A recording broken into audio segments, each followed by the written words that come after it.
राजा राज करेगा भैया, एकदम सही कहले रहलन पवन सिंह। आ एकदम वही तांडव मचैले बड़न भोजपुरी के लोग, एकदम तराही माम करता कि भाई आखिर हम लायका कि पवन सिंह से टक्कर दे। एगो गाना तो फिल्म एगो तो धूम मचैते बा, आ वो फिल्म के एगो गाना रिलीज होता तले एगो लोकगीत के तैयारी हो गई बा, वो नया एक्ट्रेस के साथे बहुत सारा अपडेट लेके आयल बनी वीडियो में। तो वीडियो में बना रही बा, वीडियो के पूरा देखिए, एक एक बात पर चर्चा हुई।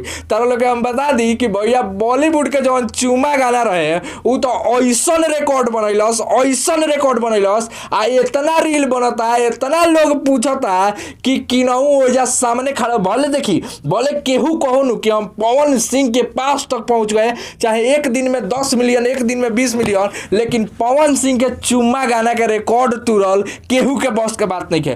तले एगो औरी एल्बम के तैयारी हो गई बा, आ सुने में ई आवत नु कि पवन सिंह ई एल्बम गाना एकदम देसी मूड में लेके आवत रन। आ वो केकरा साथे आशुतोष तिवारी या प्रियांशु सिंह के साथे आ एगो पोस्टर रिलीज होइल बा सूर म्यूजिक से, जवना गाना के नाम बा भैया रसगुल्ला नियन गाल। अच्छा। आस्था सिंह के साथे का कहें भैया ई पर? सबसे पहले जितना लोग देखा था सबके प्रणाम बा भैया। हम बता दें कि आस्था सिंह पावर स्टार पवन सिंह थोड़ा सा नाराजगी बा, जहाँ प्यार रहला वो जी नाराजगी रहला, बीच में कंपनी जौन मजा लेता ई सबसे बेस्ट चीज़ बा। देखिए एक और बात हम बताते हैं के कि प्यार यानी आस्था सिंह पवन सिंह से बात करे खातिर तड़पतरी, पवन सिंह से अपन बात रखे खातिर तड़पतरी। पावर स्टार पवन सिंह थोड़ा सा मंच उंच में व्यस्त रहन, ओकरा बाद कई गो गाना के शूट रहा, ओकरा बाद रांची में गए रहन प्रोग्राम करे, तो कहीं ना कहीं पवन सिंह अस्त व्यस्त चलत रहन, जौन के वजह से गानो ना गौलाहन।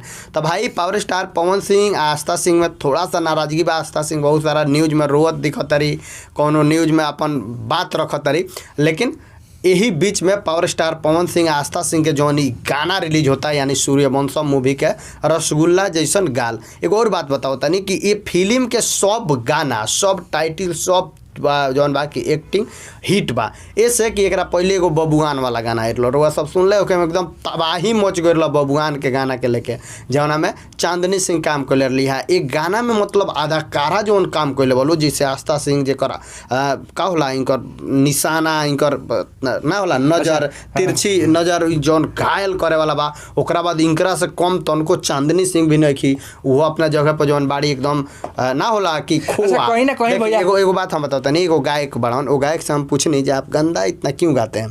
कहले जे जानते हैं ये गंदवा गानवा के कंपनिया वाला खोआ कहले सन, जे खोआ हो आ तनी ऐसा साफ सुथरा रहेला, ओकरा कहले से बा ई तो बेकार बा, ई ना चली। आ खोआ जौन बानू उहे खोआ ई लो बालो फिल्म के चाहे आस्था सिंह। एक और बात हम बताओ तनी, पावर स्टार पवन सिंह कुछ देख के ही आस्था सिंह का लॉन्च कैले रहे, ठीक बा, लेकिन थोड़ा सा नाराजगी बा। ये नाराजगी में हमने सन के ये कहम सो जे पावर स्टार पवन भैया थोड़ा सा छोट बजे रहेला, ओकरा से अगर कुछ हो जाए। अच्छा, कहीं ना कहीं पवन सिंह ये वाला ठान ले बड़न। देखी 2023 को एगो और बात रख बता दी कि एगो गाना के यहाँ के बात कहनी है कि एगो नया गाना होता जो शुभ लाभ कंपनी से होता, आशुतोष तिवारी आ प्रियांशु सिंह दोनों जना के काम बा, मैंने प्रियांशु सिंह के म्यूजिक, आशुतोष तिवारी के लिरिक्स, लेकिन पवन सिंह शिल्पी राज गौले वालू फिर एमें पावर स्टार पवन सिंह एगो नया हीरोइन का लॉन्च कर दिले। देखिए पवन सिंह लॉन्च करे से जानल जाले, पावर स्टार पवन सिंह नया एक्ट्रेस, नया एक्टर, नया म्यूजिक डायरेक्टर, नया गीतकार के काम ऐसे दिले, मौका ऐसे दिले जे कहीं ना कहीं भोजपुरी इंडस्ट्री बड़ा हुई। भोजपुरी इंडस्ट्री जब बढ़ी तो भोजपुरी इंडस्ट्री के हमनी के बड़ा नाम हो, लेवल पर नाम जाए। मान के चलिए आशुतोष तिवारी लगातार हिट गाना दिले बड़े, चाहे नीलकमल सिंह के ले ली, चाहे पवन सिंह के ले ली, चाहे अदर भाई बहुत सारा सिंगर के ले गई, इनको अरविंद अकेला कल्लू के भी कई गो गाना। तो कहीं ना कहीं आशुतोष तिवारी का मौका दिया बा, तब जाके आज झंडा गोड़े बड़े। तो यही पावर स्टार पवन सिंह चाहे जे जेंगा आस्था सिंह के मौका देनी, आस्था सिंह आज इतिहास रच दली। आस्था सिंह के लगे आज काम के भरमार बा। आस्था सिंह काम खातिर नहीं रोवत, आस्था सिंह पवन सिंह खातिर रोवत रही। या पवन जी अगर हट जाएंगे, उनका छत्ता छाया हट जाएगा, तो कहीं नहीं कहीं मैं बैठ जाऊंगी। तो भाई पावर स्टार पवन सिंह के अगर काम देला से, अगर बुला लेला से, अगर लॉन्च कर देला से, हीरोइन, हीरो, म्यूजिक डायरेक्टर, गीतकार, सारा लोग के काम जौन बा कि भरमार हो जाला। तो ऐसे पावर स्टार पवन सिंह के जे भी चाहे या समझे सुने वाला बा, सब लोग के हम बता दीजिए। देखी एक और बात सुनी कि पवन सिंह हमेशा एक दूसरे के मदद कर ले। रुआ सब सुन ले कम कि एक दिन अनुपमा यादव के 3 लाख रुपया के मदद कैले, तो पवन सिंह के ना पता रहे, ओकरा बादो पवन सिंह के कहूँ से कान में पड़ल तो 3 लाख रुपया पहले भेजवैले के बाद से अनुपमा यादव फोन कैली, भैया सर इसका ज़रूरत इसको नहीं था। तो पागल हो, तोरा कोनो जरूरत बता हमनी से बतावे के चाहिए। तो देखी ई होला मदद।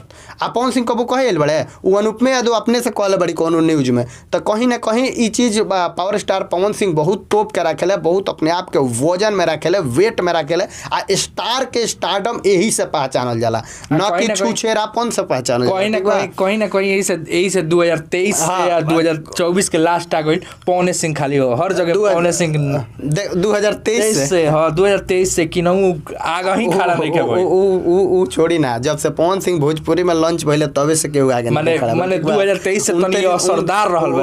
39 साल हो गए भोजपुरी में राज करत, आ 20 साल हो गए फिल्म इंडस्ट्री में राज करत। तो कहीं ना कहीं पावर स्टार पवन सिंह के प्यार आ पवन सिंह के रउआ सबके आशीर्वाद जौन बा कि बहुत ऊपर कैले बा।